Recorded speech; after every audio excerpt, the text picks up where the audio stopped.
Alléluia. Ça accomplit. Avant la fin de l'année, on aura le groupe électrogène. Dis Amen. Amen.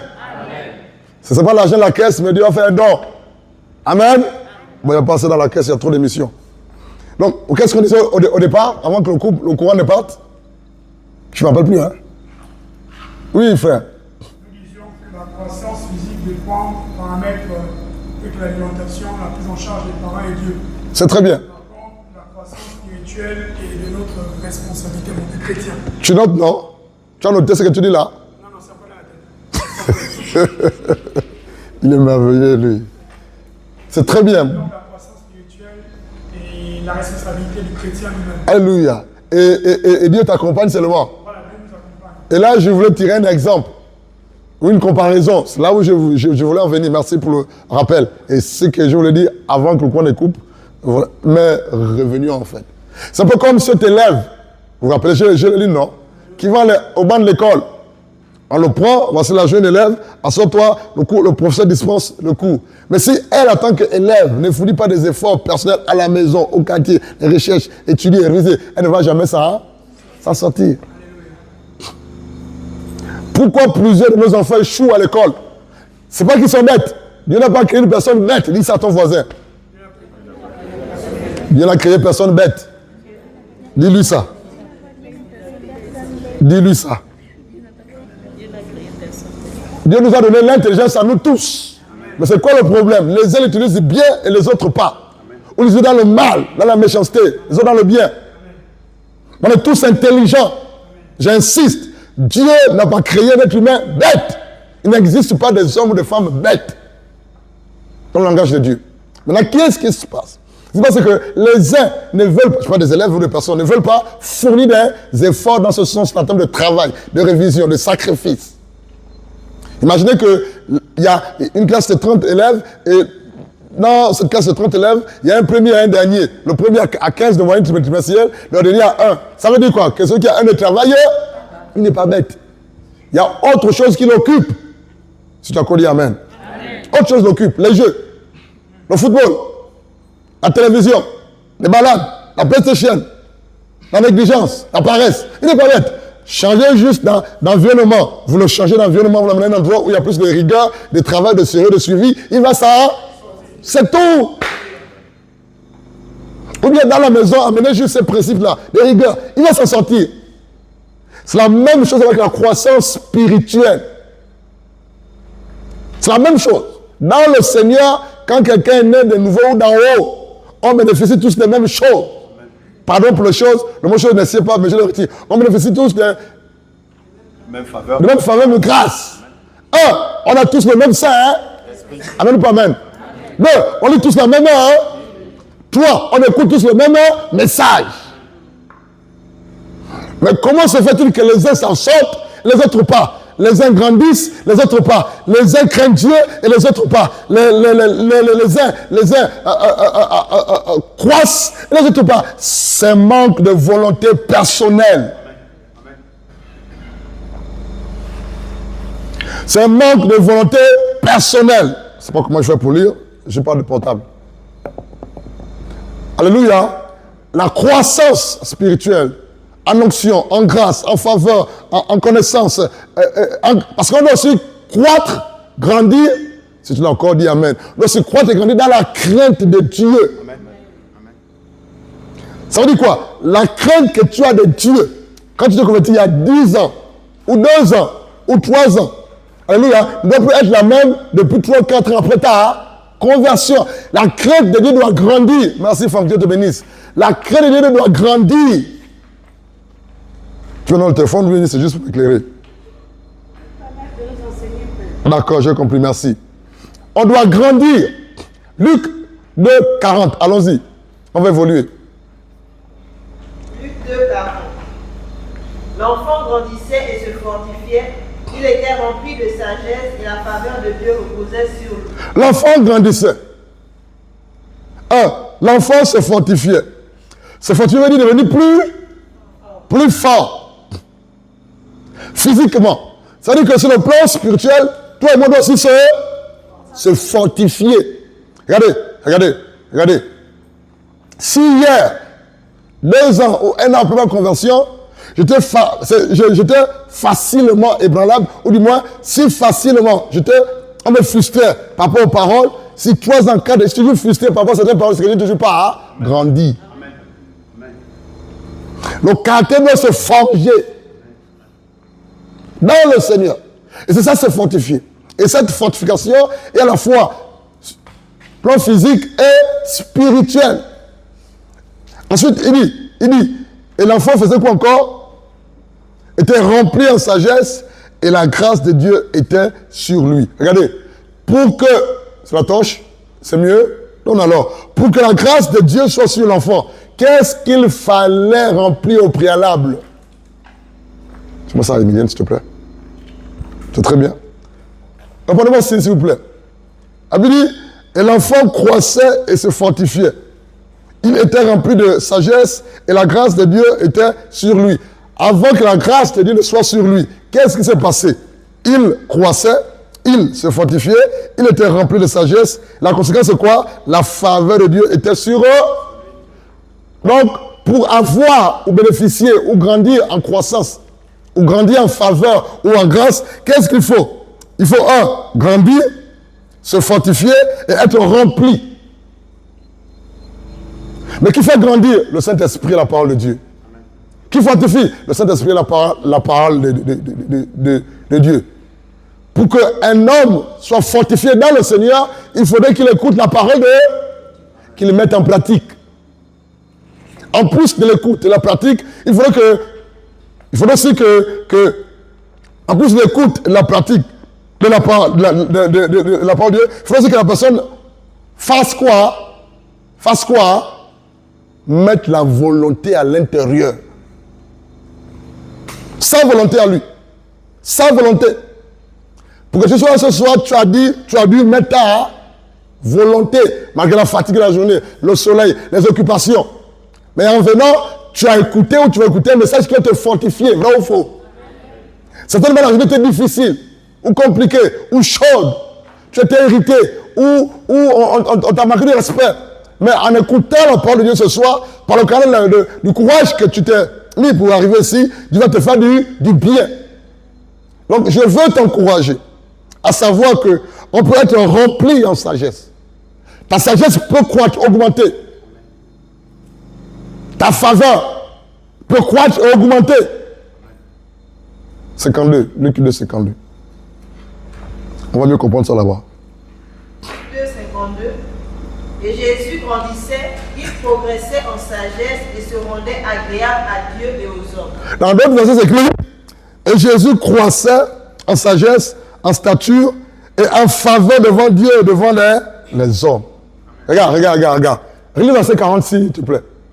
On va s'attarder sur ces 2 passages. On va ressortir 2, 3 vérités. Verset 40. L'enfant grandissait. C'est bon. L'enfant grandissait. Lis Luc 2, 52. Luc 2, 52. Et Jésus grandissait. Arrête-toi là. Dans Luc 2, 40, il est question de qui? De Jésus. Mais là, on ne met pas ça, on dit l'enfant.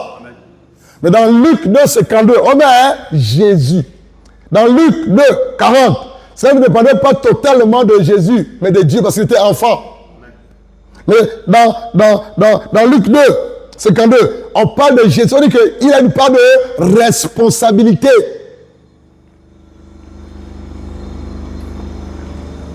Et c'est ce que ce passage veut nous aider à comprendre ce soir. Jésus grandissait, Jésus croissait en sagesse. C'est-à-dire qu'il y a des choses, il y a des actes, il y a des actions qu'il faisait pour grandir. Lui-même. Jésus croissait, Jésus grandissait en stature. À ta version s'écrit, à la place de statue s'écrit. Et se rendait agréable à Dieu. Dans l'autre version, à la place de statue, qu'est-ce qui est écrit? Juste aller dans une version différente de la Bible, les amis. Si c'est pas écrit la même chose. Il est dans vos téléphones, dans vos 2 ou 3 versions. À la place des statues, il y a autre chose qui est écrit selon les versions de la Bible. Qui a trouvé? Qui a un téléphone ici, là? Qui a 2 ou 3 Bibles dans son téléphone? Pourtant, c'est simple. Vous allez juste dans 2 ou 3 versions de la Bible différentes pour comparer les versets. Ça, c'est vite fait. Ça prouve qu'à la maison, on médite la parole, en fait. Ça veut dire, Jésus croissait en sagesse. Dès que vous avez trouvé, vous faites mon signe. Il croissait en stature et en faveur. Donc, dans combien de domaines Jésus grandissait, il croissait?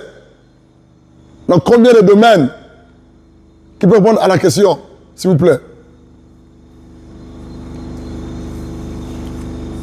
Vas-y. Dans ma version. Là, tu réponds à ma question, tu réponds à la question précédente. D'accord, allez-y. Dans ma version ici, Jésus grandissait en sagesse, en taille et en grâce devant Dieu. C'est très bien. Il a même répondu à la question avant de répondre à la dernière question. Stature, c'est taille.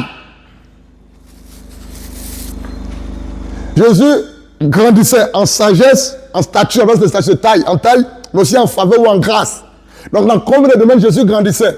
3 domaines. Que sont, en sagesse, il grandissait, en stature ou en taille, il grandissait, mais aussi en faveur. Donc, nous comprenons qu'on peut se grandir en quoi? En faveur. En grâce. Ah, mais cet homme est plein de grâce. Hein? Qui l'a déjà dit à quelqu'un? Cette femme est pleine de grâce. Qui l'a déjà dit à quelqu'un? Qui l'a déjà dit? Tu as dit ça à qui? À maman. Maman est où c'est? À qui c'est? C'était mon prof en troisième, mais aujourd'hui... D'accord. Et tu dis qu'elle grandissait en grâce? Qu'elle est pleine de grâce parce que... Parle un peu plus fort, s'il te plaît. Je lui dis qu'elle est pleine de grâce parce que à chaque fois qu'elle rencontre quelqu'un, elle fait tout pour amener cette personne au Seigneur. Acclame le Seigneur. Acclame le Seigneur. Elle a remarqué que cette femme était pleine de grâce parce qu'à chaque fois que cette femme rencontrait quelqu'un, elle fournissait des efforts pour l'amener dans le Seigneur. Et voici les 2 domaines que Dieu veut que l'on grandisse véritablement. En sagesse, en faveur ou en grâce et en taille.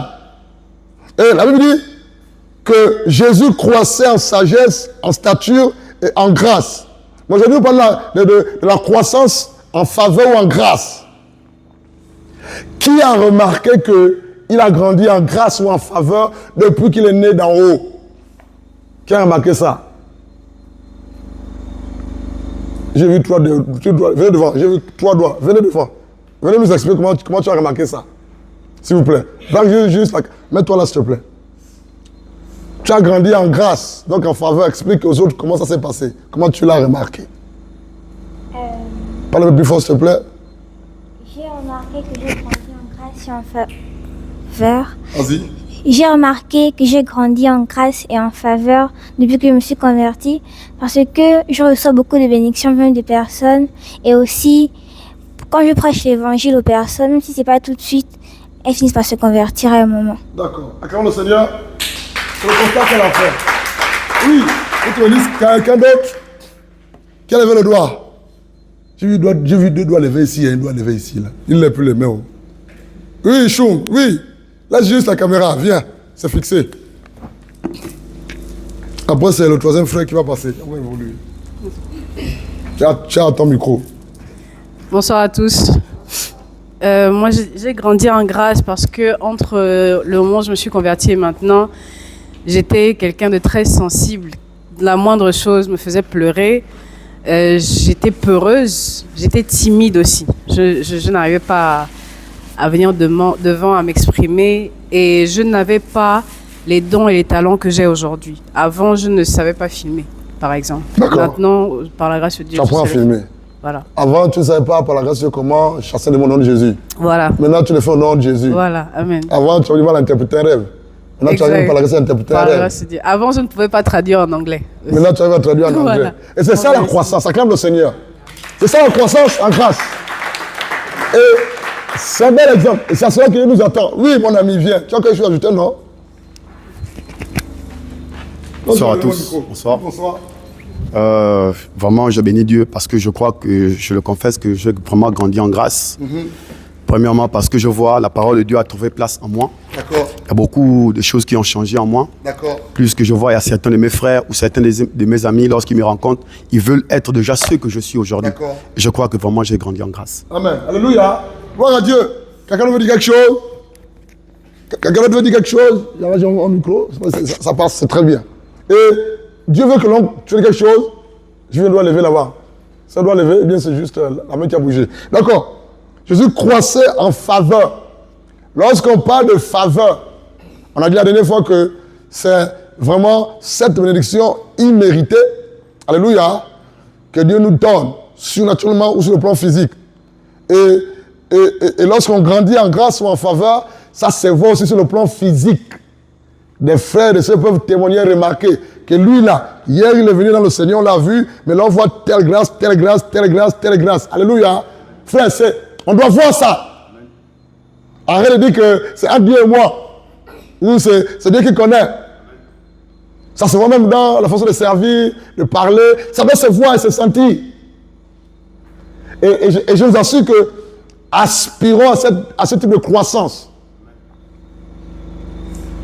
En grâce, en faveur, aspirons. On doit grandir. Et pour grandir en faveur ou en grâce, frère, on a aussi notre part de responsabilité. Verset 40 dit, l'enfant croissait. Verset 42 dit, Jésus croissait ou grandissait. Mais il y a un enseignement dedans. Verset 40 dit, l'enfant. Donc l'enfant dépend de qui? De qui? Des parents. Mais on dit Jésus. Ça veut dire qu'il est déjà adulte et conscient en fait. Et lorsqu'on est conscient, par la grâce de Dieu, étant dans le Seigneur, il y a des choses que l'on doit mettre en place pour que Dieu puisse agir favorablement dans nos vies. Si tu l'as dit, Amen. Il y a des choses qu'on doit laisser pour que Dieu puisse agir favorablement dans nos vies. Il y a des choses qu'on doit abandonner, des comportements, des caractères, façon de parler, d'agir, de marcher, de se comporter. On doit changer dans nos fréquentations, nos choix, nos décisions. On doit changer. On doit voir un homme qui est venu hier. Il était brut, vraiment brut. Parce que vous comprenez mon langage. Il vient en Christ, brut, vraiment brut. Et dans peu de temps, Dieu le transforme. Dieu le transforme. Par sa grâce, par son amour, par sa puissance, par sa parole, par son esprit. C'est tout, frère. On ne peut pas rester les mêmes personnes après être convertis depuis plusieurs années. Les mêmes personnes. C'est pas possible. Petite chose, tu es frustré. Petite chose, ça t'énerve. Petite chose, tu abandonnes. Petite chose, tu repars dans les mêmes erreurs, les mêmes péchés. Petite chose, c'est toujours toi. Finalement, Dieu s'est trompé en te donnant son esprit, Emilienne. Idem, Dieu s'est-il trompé? Non. Mais qu'est-ce qui se passe? C'est que c'est nous-mêmes en tant qu'adultes, étant dans le Seigneur, on refuse de grandir. On refuse. On refuse de grandir. Je vous dis quelque chose. Les adultes vont comprendre ça mieux que moi, ou mieux que toi qui es enfant. Même pour faire un bébé, on doit se sacrifier. Ils ne me répondent pas, Seigneur. Viviane, j'ai dit une bêtise. Pourquoi tu n'as pas dit Amen alors? Bien, tu veux que je dise ça autrement. Même pour faire un bébé, il faut fournir des efforts. Amen. Tu as un bébé? Pourquoi tu dis Amen? Parce que c'est ce que vous avez dit, vous avez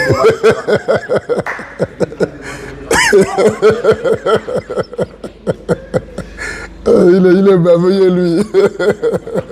Vigilio, ton frère est merveilleux. Non, mais c'est la vérité. Même, en fait, Seigneur, ta grâce. Les amis, même pour faire un bébé, il faut travailler. Alléluia. Et je vais vous dire quelque chose. Vous allez sourire. Dieu ne nous donne pas tout facilement. Oh. Qui est d'accord avec ça?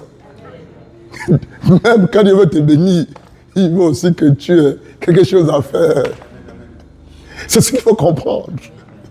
Oh, elle est venue là triste, elle commence à sourire. J'ai pas de Pliska à Djobi. Elle retrouve son sourire. Non, mais c'est la vérité. Enfin, ne nous mentons pas. Regardez, Dieu, le peuple de Dieu en esclavage en Égypte pendant combien de siècles? 4 siècles et 30 ans. Alléluia. Et Dieu veut délivrer le peuple, non? De l'esclavage, non? Il envoie qui? Il envoie qui? Il envoie Moïse et Aaron, c'est cela. Mais Moïse en fait en premier. Et qu'est-ce qu'il se fait? Pour que ce peuple soit délivré, il fallait qu'il croie en Moïse. Il fallait qu'il croie. Donc, Dieu, pour agir, il a besoin que tu fournisses un peu d'effort. Que tu t'y mettes. Et pour le cas de ce peuple, il fallait qu'il croie. Et comme Moïse leur a dit, c'est le moment, allons-y, il fallait aussi qu'il parte. S'il ne partait pas, il devait rester où? Donc ça veut dire que même quand Dieu veut te bénir, t'aider, te soutenir, il veut que tu mettes un peu de... Pourquoi plusieurs personnes restent stagnées ou au même endroit? Parce qu'ils ne veulent rien faire.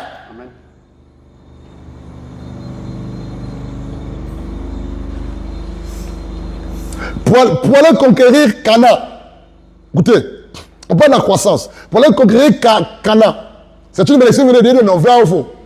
Dieu a dit d'aller là-bas, non, vrai ou faux? Dieu a parlé. Amen ou pas amen? Dieu a parlé, non? C'était à qui? C'était à qui? Non. Mais il fallait que le peuple se lève et parte à... Et à Cana, il devait combattre qui? Les géants, les Anak, les géants. L'image de Goliath. C'est pour dire quoi? Avec Dieu, rien n'est facile. Celui qui va te dire qu'être en Christ c'est facile, c'est un menteur. Celui qui va te dire que quand tu as Dieu, tu as tout, c'est faux. Pour que je sois debout là, je te parle de Jésus, pour que tu sois touché, il a fallu que je passe du temps, depuis que je viens à lire la Bible, à lire, mettez, vrai ou faux? Donc ta vie, même si tu dis que toi tu es prophétesse, un grand prophète, un grand évangéliste, mais si dans ton secret, tu ne lis pas, tu ne pries pas, tu ne sanctifies pas, tu ne te mets pas à prier, tu ne vas pas grandir, tu ne vas pas faire l'œuvre de Dieu. Amen. Le problème des chrétiens c'est quoi? Grâce à les autres, c'est que nous sommes paresseux. Amen. Non seulement on est paresseux, on veut demeurer dans son péché et recevoir des bénédictions. Ça ne marche pas comme ça. Il faut travailler dur. La grâce que tu cherches là s'accompagne aussi avec quelques sacrifices et quelques efforts et le travail. Vrai ou faux? C'est tout.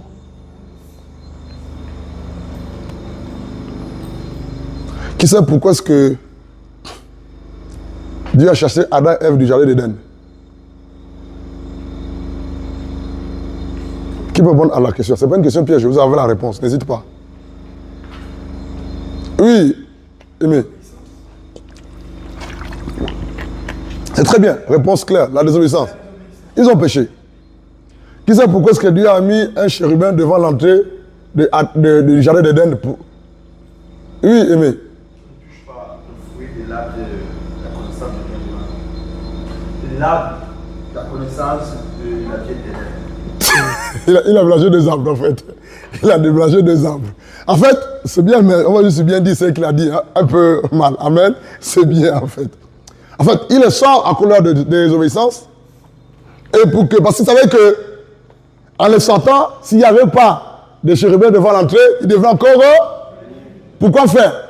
Pour manger l'arbre de la connaissance du bien et du mal? Non, manger l'arbre de la vie en fait. Et, écoutez, Dieu est sage et intelligent. Il sait que ces deux gars-là, je les ai chassés. Mais si je ne mets pas les garde-fous, ils vont manger l'arbre de la vie. Ils vont vivre éternellement. Parce que quand tu manges de cet arbre, l'arbre c'est l'image de Christ Jésus, tu vis éternellement. Mais Dieu ne peut pas te donner l'arbre de la vie, ou son salut, ou sa vie, étant dans le péché. Voilà pourquoi plusieurs personnes qui prient et qui pratiquent un ou plusieurs péchés quelconques ont du mal à rentrer dans le plan parfait de Dieu. Tu te disqualifies toi-même. Posez-vous la question. Jésus avait besoin de mettre chérubin? Non. Pour qu'il l'a mis, c'était pour... C'est même écrit dans Genèse 3. C'est pour les empêcher d'entrer et de manger l'arbre de la vie. De peur qu'ils ne vivent éternellement dans leur péché. On ne peut pas vivre éternellement dans son péché. On ne peut pas recevoir la vie éternelle dans son péché. La première chose, c'est quoi? Qu'est-ce que Dieu fait? Il te pardonne de tes péchés. Quand tu rentres dans sa présence, tu as la vie éternelle et tu bénéficieras de ses grâces, étant dans le Seigneur.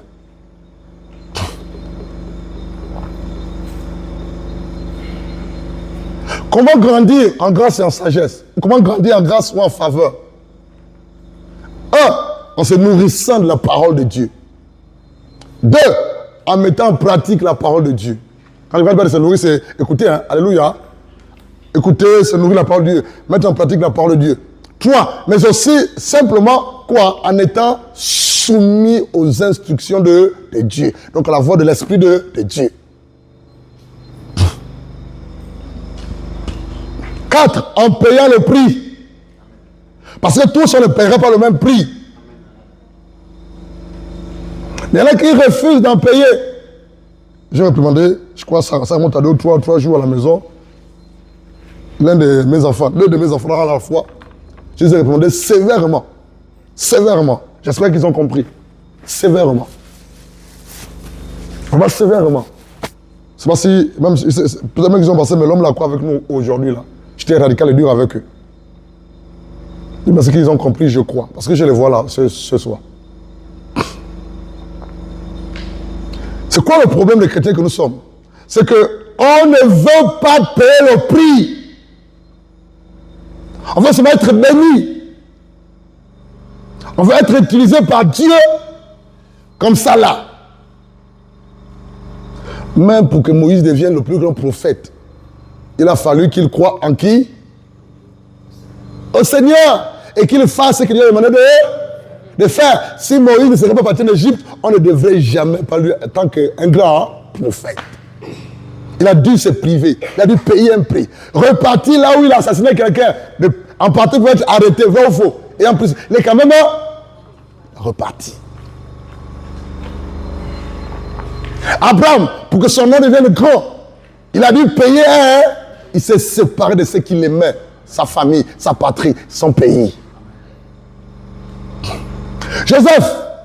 Joseph est un monsieur qui a grandi en quoi? En grâce, qui dit amen. Et en faveur, qui dit amen. Plein de faveurs, hein. Partout là où Joseph passait, la faveur était là, vrai ou faux. Au point où le monsieur qui l'a envoyé en prison là, Potiphar, s'est rendu compte que tout ce que Joseph touchait, c'était bien, c'était bon, ça fleurissait. Et je vous assure que ce soit en entreprise, ou des endroits quelconques, lorsque on remarque que tel homme, telle femme a une grâce, mon ami, tu seras sollicité. Amen. Pourquoi tu n'es pas sollicité? Pourquoi tu n'es pas demandé? Pourquoi tu n'es pas entouré? On ne voit pas la grâce de Dieu en toi. Tu es vide, tu es stérile.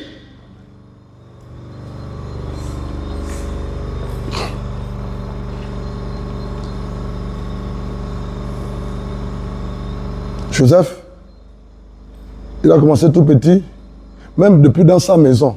Ses frères étaient jaloux de lui parce qu'ils ont vu la grâce de Dieu. Oui, la grâce, il y a toujours la jalousie. Mais ne fixe pas les yeux sur la jalousie, fixe les yeux sur...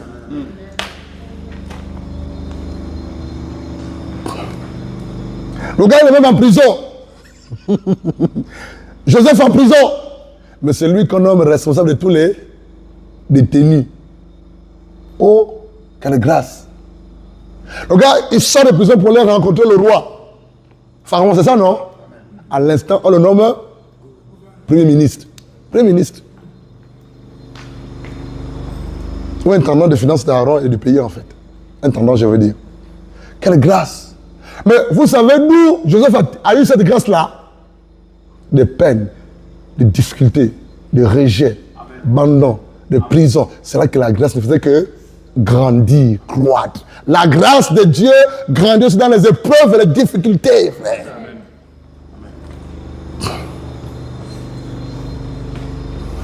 C'est là que tu sauras, quand Dieu te lèvera, que ce que j'ai, c'est la grâce de Dieu. La grâce de Dieu. Vous savez, pourquoi est-ce que...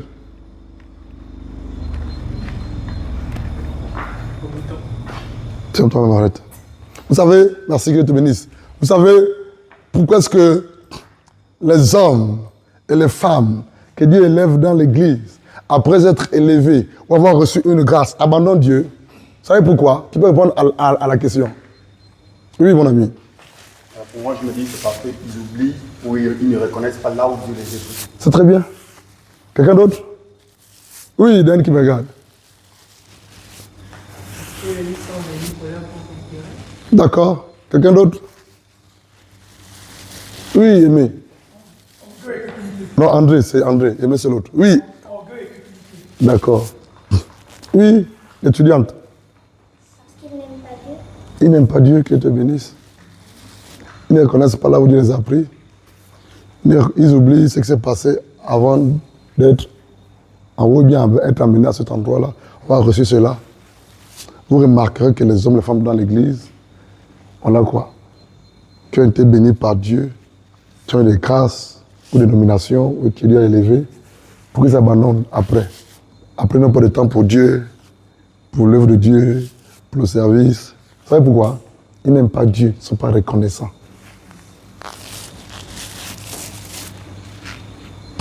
Regarde, Dieu te prend là, il te nomme ministre de la République, par exemple. Tu es chrétien.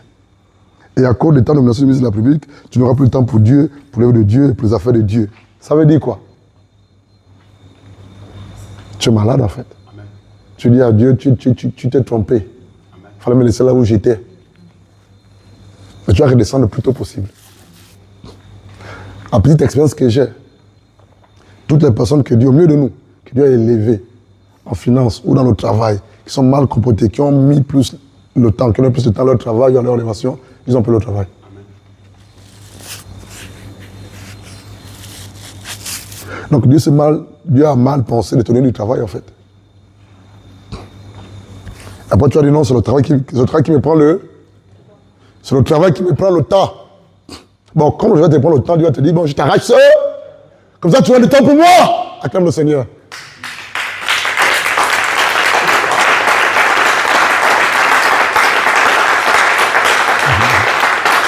Alléluia. Il y a un frère qui n'est pas d'accord. Aimé, c'est toi le frère en question. Attends, Dieu te donne du travail.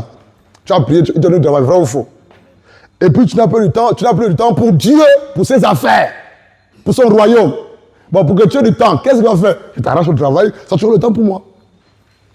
C'est logique, hein? Et c'est censé. C'est ce que vous oubliez en fait. Quand Dieu t'élève, c'est pas parce que tu es beau, parce que tu es meilleur que quelqu'un d'autre. C'est la grâce de Dieu.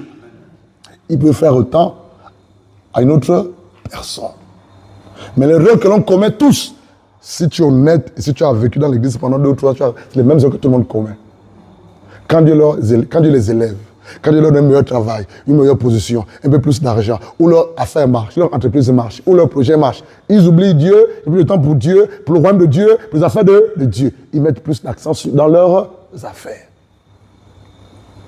Mais alors que Dieu t'a élevé, il faut que tu continues à le servir et que tu puisses répondre à tes besoins, aux besoins de Dieu. Mais toi, tu as tout oublié. Dieu va t'arracher le travail là.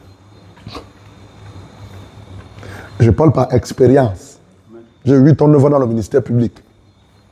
J'ai vu ça. Je continue de voir ça. Et c'est les mêmes personnes les plus courageuses qui reviennent prier pour qu'on prie encore pour le travail ou pour la bénédiction. Les lâches restent chez eux. Parce qu'ils n'ont pas le courage à cause de la honte. En fait, c'est le processus de croissance que Dieu a déclenché dans ta vie.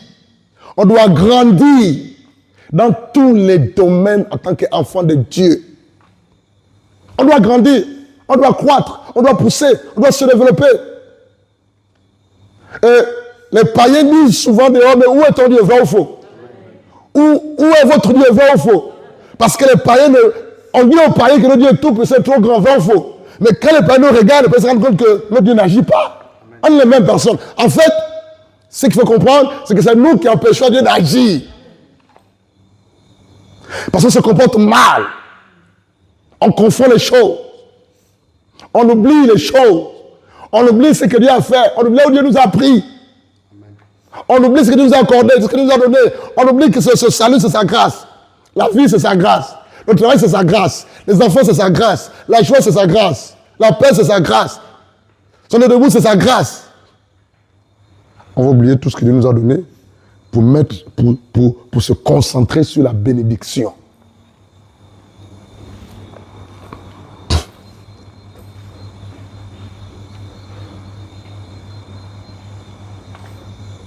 Jésus croissait en sagesse, en stature ou en taille et en faveur devant Dieu. Et devant les... Lisons le passage là, s'il vous plaît. On conclut avec ça. La dernière partie de ce passage. Luc 2, C'est 52. Allons-y. Luc chapitre 2, le verset 52. Et Jésus croissait en sagesse, en taille et en faveur. Devant, ça veut dire quoi? Les hommes doivent aussi voir que tu grandis en faveur. Les démons doivent voir, le diable doit voir, les hommes doivent voir, le diable doit voir que l'enfant de Dieu là, le fils de Dieu là, la fille de Dieu là, elle, voici une preuve complète de la faveur de Dieu dans sa vie. Dis Amen. Qui l'a vu pour la première fois? Qui l'a vu pour la première fois? Viens ma fille, viens. Regarde combien elle est jolie. Acclamons le Seigneur. Acclamons le Seigneur.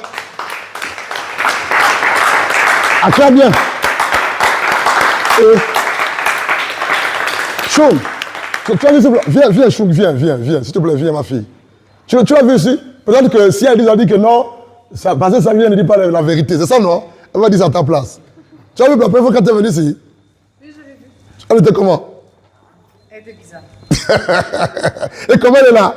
Elle rayonne. Acclame le Seigneur. Acclame le Seigneur. Elle était bizarre. Elle était maigre, mince, laide, sombre, obscure. Elle avait parfois honte, elle se cachait d'elle-même. Elle est là. On voit la grâce. C'est-à-dire que Dieu a fait un. Elle ne travaillait pas. C'était bloqué. Après combien d'années? Plus de 3 ans. Plus de 3 ans. À moins de 2, 4, 5 mois de nous, Dieu a restauré tout au nom de Jésus. Elle a juste écouté l'instruction qu'on lui a dit. À partir de maintenant, ne t'habille pas noir. C'était ça, non? Elle n'a pas prié.